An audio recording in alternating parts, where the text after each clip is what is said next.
Good morning, Hornets. Today is Monday, January the 12th, 2026, and it is a day one. We will begin with our land acknowledgement. We are thankful to learn and play on the land of the Haudenosaunee and Anishinaabe.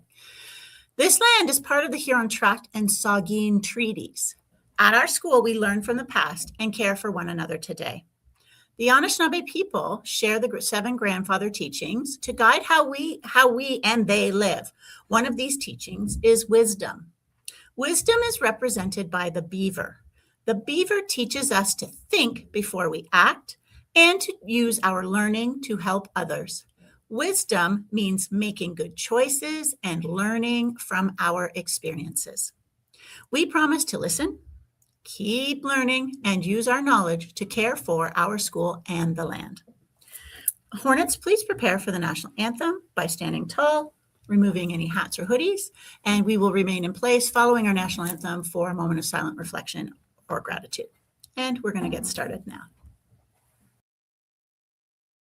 Oh, Canada, our home and native land, true patriot love in all of us command. Quand ton bras s'est porté le pays, il s'est porté la croix. From far and wide, oh Canada, we stand on guard for thee. God keep our land glorious and free. Oh Canada, we stand on guard for thee. Oh Canada, we stand on guard for thee.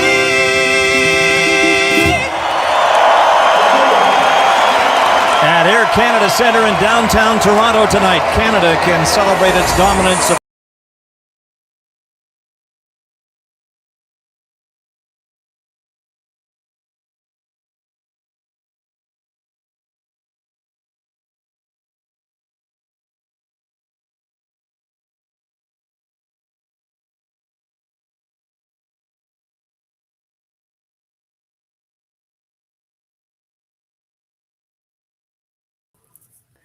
Thank you, Hornets. You may be seated.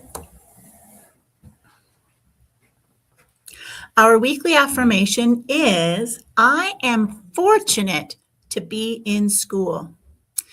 Share one great thing about our school, Hamlet, with somebody nearby you. What is one great thing about our school, Hamlet Public School? Let me just try and get this going here. Oops, there we go. So there was no garden club today, but it will be on Wednesday. And just a reminder to all students that we want everybody to make sure that they are wearing their coats and winter gear outside for recess and keeping it on. I know that the weather has changed and is a little bit more cool than it or colder than it was last week, but please keep your coats on. There's a couple of reasons for that, but we just want you to not get a chill, not get wet, and not forget your coats outside. So that's the messages for today. Next, we have our 2 virtue announcers, and I'll let them introduce themselves because that's what they've been doing so far. There we go, girls. When you are ready, you go ahead. Good morning, everyone. This is Taya, and I'm Vivian. Today, we're here to talk about the importance of commitment in different parts of school life. Commitment means sticking with someone even when it feels challenging. In the classroom, commitment looks like staying focused, listening with our whole body, and putting our best effort into our learning every day. Being committed also means following through our responsibilities. This can include completing assignments, practicing skills, and asking for help when we need it instead of giving up. Commitment is important in different areas of school too. In group work, it means doing your part, listening to others, and helping your team succeed. In clubs, teams, and activities, commitment shows we attend regularly, practice our hardest, and encourage one another.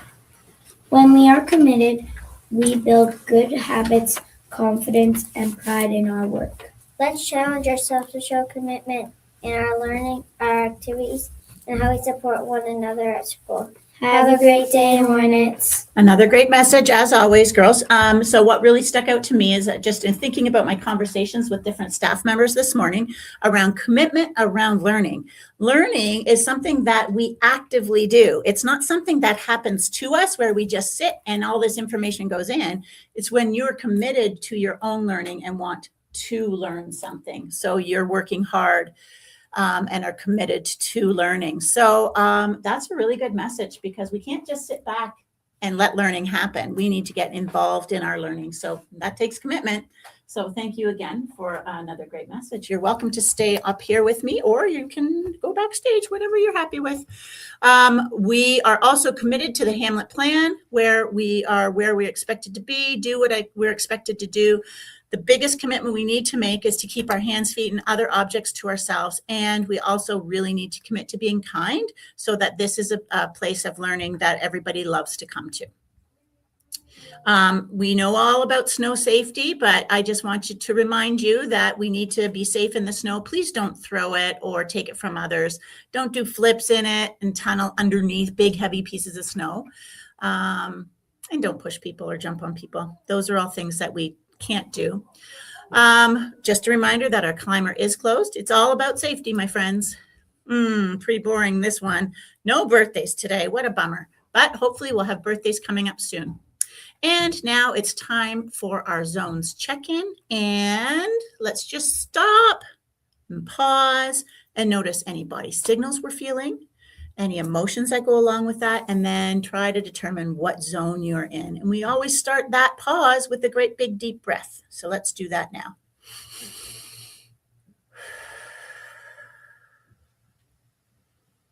And just noticing any signals that are in your body. It might be, it could be so many different things. Your thoughts could be racing. You might be thinking a lot about one thing over and over again.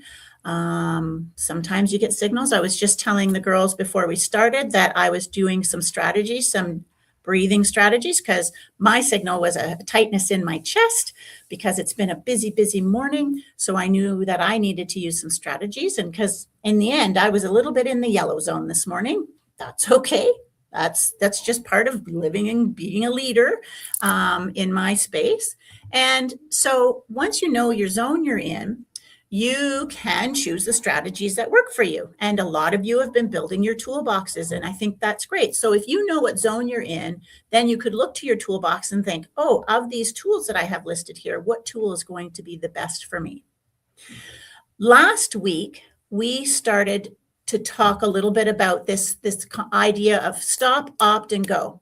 Stop, opt, and go is a strategy that is most important when we find ourselves in the red zone.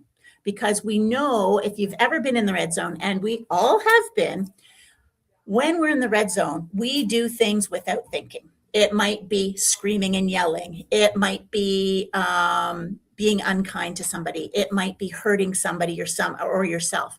So what we need to do is to slow ourselves down just a little bit by thinking about stop. I need to pause before I do this instinct, whether it's yelling or hurting. Then I need to think about what my options are. What choices do I have in this? I could choose to yell or hit or punch, but I also could choose to walk away. I could choose to use my words. There's so many things depending on the situation. And then the next step is to go. You think about what you want to have how you want this problem to be resolved. Do you want to be in trouble at the end of this, or do you want this problem to be fixed in a healthy way? Then that's what your goal is. So you would choose the best next step. Probably not screaming and yelling, probably not punching, hitting, or kicking. Your next step might be to talk it out or to take space, walk away. And that's what you would choose to do. So it's really, when you're in the red zone, about stopping, thinking about your choices, and then making the best, most healthy choice for you. So we're going to practice that.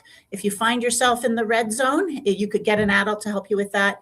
And adults, that's what we can do. If we find friends in the red zone, we can get them to stop, opt, and go. That's the end of our morning announcements. Be sure you use your strategies today, and we'll see you around the school very soon, everyone. See you soon. Bye.